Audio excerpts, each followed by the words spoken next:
ये हमारा अगला चैप्टर दे रखा है कक्षा 10 विज्ञान का विद्युत। इस पर हमें ये 8 फार्मूले तैयार करने और इन 8 फार्मूलों पर सबके सब न्यूमेरिकल हो जाएंगे।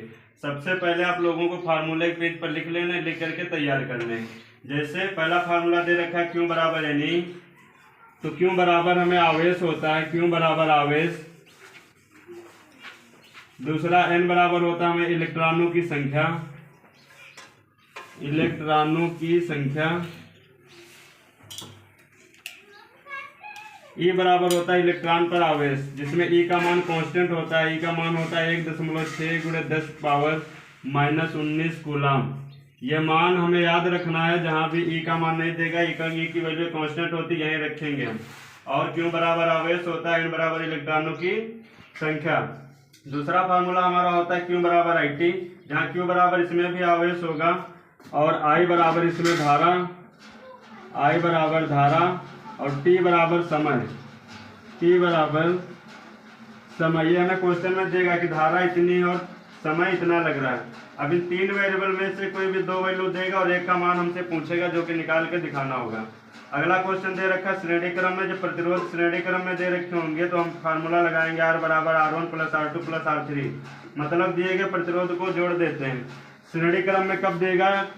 जब प्रतिरोध में धारा बट नहीं रही होगी। जैसे इस तरीके से कोई प्रतिरोध दे रखे, इधर से हमने धारा को भेजा, ये R1 है, ये R2 है और ये R3 है। जब इधर से धारा जाएगी तो जो R1 में जाएगी वहीं R2 में जाएगी, वहीं R3 में जाएगी। तो दिए गए प्रतिरोध श्रेणी क्रम में है और श्रेणी क्रम में हम कुल प्रतिरोध निकालने के लिए प्रतिरोध को जोड़ देते हैं, बस।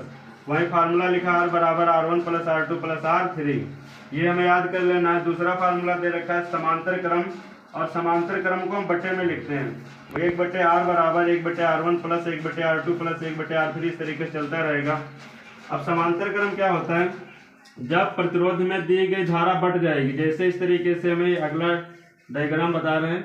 जब प्लस माइनस इधर से धारा जाएगी, यहाँ पहुंचेगी, अब 2 भाग में बट जाएगी, R1 + R2। जब R1 और R2 में धारा बटेगी तो समांतर क्रम हो जाएगा। और समांतर क्रम निकालने का यह फार्मूला होता है 1/R1 + 1/R2 + 1/R3। इस तरीके से जितने प्रतिरोध लगे होंगे उतने फार्मूला में लिखेंगे वैल्यू। अगला दे रखा V बराबर IR। ये ओम का नियम होता है, जहाँ V क्या है? विभवांतर या वोल्ट।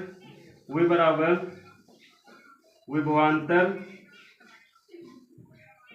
V बराबर विभवांतर दे रखा। I बराबर हमने पहले बताया था धारा, R बराबर प्रतिरोध, R बराबर प्रतिरोध दे रखा है। अब इसमें से 3 वेरिएबल में से हमें कोई ना कोई 2 वेरिएबल देगा उनमें क्वेश्चन में, और एक वेरिएबल यहाँ से हम निकाल लेंगे। जैसे हमें धारा निकालना होगा तो फार्मूला हमारा, धारा निकालना होगा तो I बराबर V/R हो जाएगा। और ये R निकालना होगा तो हमारा I बराबर R निकालना होगा तो हमारा I V के नीचे चला जाएगा, R बराबर V/I। यहाँ से 3 फार्मूले बन जाते हैं।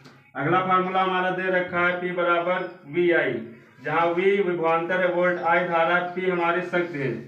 P बराबर शक्ति या वाट में वैल्यू लिखी होगी, 100 वाट, 200 वाट, 300 वाट, वो हमारी P की वैल्यू हो जाएगी। अगला हमारा दे रखा है फार्मूला वे ऊर्जा निकालने का। ऊर्जा निकालने का फार्मूला होता है वाट × घंटा × दिन बटे 1000।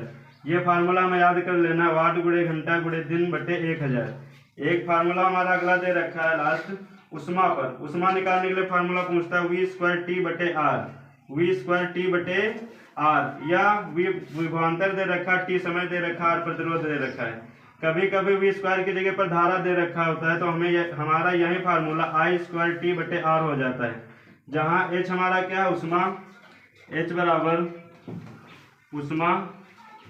और हमने वही बताया ऊपर कि विभवांतर होता है, T हमारा समय होता है, ऊपर बता चुके, R हमारा प्रतिरोध होता है। ये दिए गए फार्मूले सबके सब नोट कर लेने हैं और याद कर लेना है। अगली वीडियो में इन फार्मूलों पर हम न्यूमेरिकल कराएंगे, जो कि एग्जाम में बहुत पूछे जाते हैं यूपी बोर्ड।